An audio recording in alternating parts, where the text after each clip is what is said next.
Assalamualaikum warahmatullahi wabarakatuh. Perkenalkan, nama saya Usama dari Program Studi Pendidikan Sosiologi Fakultas Ilmu Sosial dan Hukum Universitas Negeri Makassar. Pada kesempatan kali ini saya akan membahas sedikit tentang teori konflik menurut perspektif Kosor. Tahukah Anda bahwa konflik yang terjadi dalam masyarakat atau antar kelompok sosial tidak selalu mengarah pada fungsi yang negatif? Konflik juga dapat bersifat positif bagi tatanan suatu masyarakat atau kelompok sosial. Menurut Kosor, konflik merupakan sebuah sistem sosial yang bersifat fungsional. Konflik yang terjadi dalam masyarakat tidak semata-mata menunjukkan fungsi negatif. Akan tetapi, konflik dapat pula menimbulkan dampak yang positif bagi berlangsungnya tatanan masyarakat. Bagi Kosor, konflik merupakan salah satu bentuk interaksi dan tidak perlu diingkari keberadaannya. Kosor bermaksud bahwa konflik tidak harus merusakkan atau bersifat disfungsional bagi sistem yang bersangkutan, karena konflik bisa juga menimbulkan suatu konsekuensi yang bersifat positif.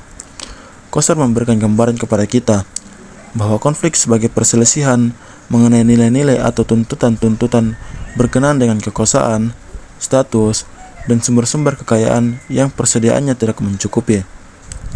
Selanjutnya, Kosor menyatakan bahwa perselisihan atau konflik dapat berlangsung antar individu, kelompok, atau individu dengan kelompok tersebut. Kita dapat melihat konflik individu dengan individu. Sebagai contoh, ketika kita masih berada di bangku sekolah, secara tidak sadar, kita sudah menciptakan konflik yang positif, yaitu dalam tingkatan kompetensi, dalam ajang perlombaan, bersaing untuk menjadi juara kelas, dan pengalaman konflik positif yang sudah kita lalui. Konflik itu pula merupakan unsur interaksi yang penting, dan sama sekali tidak boleh dikatakan bahwa konflik selalu tidak baik atau memecah belah dan merusak. Konflik dapat berkontribusi banyak kepada kelestarian kelompok dan mempersatukan atau mempererat hubungan antar anggotanya, seperti menghadapi musuh bersama dapat mengintegrasikan orang, menghasilkan solidaritas dan keterlibatan, serta membuat orang lupa akan perselisihan antar mereka sendiri.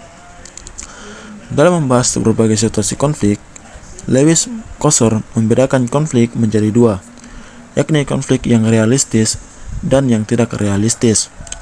Konflik realistis adalah konflik yang berasal dari adanya kekecewaan individu atau kelompok masyarakat terhadap sistem dan tuntutan-tuntutan yang ada pada hubungan sosial. Semisal, mahasiswa melakukan demonstrasi kepada pemerintah atas kenaikan harga BBM, atau demo menolak kenaikan uang kuliah karena kekecewaan terhadap pihak kampus. Sementara konflik non-realistis adalah konflik yang bukan berasal dari tujuan persaingan yang berlawanan, tetapi merupakan kebutuhan pihak tertentu untuk meredakan ketegangan. Contoh konflik non-realistis ialah seperti mencari kambing hitam atas permasalahan yang terjadi, sehingga kedua pihak yang konflik tersebut bisa mengurangi ketegangan karena kesalahannya dilimpahkan kepada pihak yang ketiga.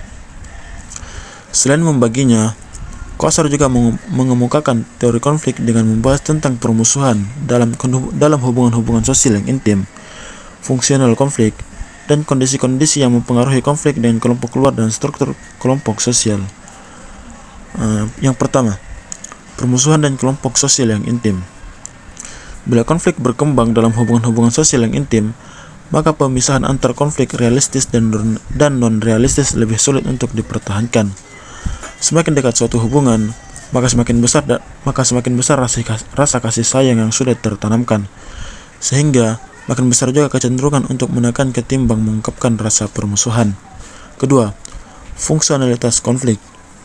Kosor menyatakan bahwa yang penting dalam menentukan apakah suatu konflik bersifat fungsional atau tidak ialah dari tipe isu yang merupakan subjek konflik itu. Sebuah konflik dinyatakan sebagai fungsional positif jika ia tidak mempertanyakan dasar-dasar hubungan, sedangkan disebut fungsional negatif jika menyerang sebuah nilai inti. Ketiga, kondisi-kondisi yang mempengaruhi konflik dengan kelompok luar dan struktur kelompok. Menurut Kosor, konflik dengan kelompok luar akan membantu memantapkan batas-batas struktural. Selain itu, konflik dengan kelompok luar juga dapat mempertinggi integrasi di dalam sebuah kelompok. Bagi Kosor, Konflik yang terjadi dalam masyarakat tidak semata-mata menunjukkan fungsi negatifnya saja, tetapi ia dapat pula menimbulkan dampak yang positif.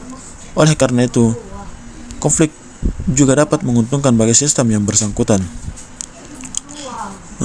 Fungsi positif dari konflik menurut Lewis Althusser merupakan cara atau alat untuk mempertahankan, mempersatukan, dan bahkan untuk mempertegas sistem sosial yang ada.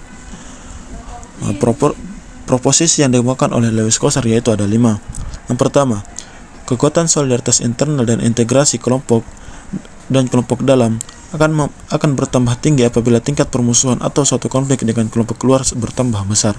Kedua, integritas semakin tinggi dari kelompok yang terlibat dalam konflik dapat memperkuat batas antar kelompok itu dan kelompok-kelompok lainnya dalam lingkungan itu, khususnya kelompok yang bermusuhan atau secara potensial dapat menimbulkan permusuhan.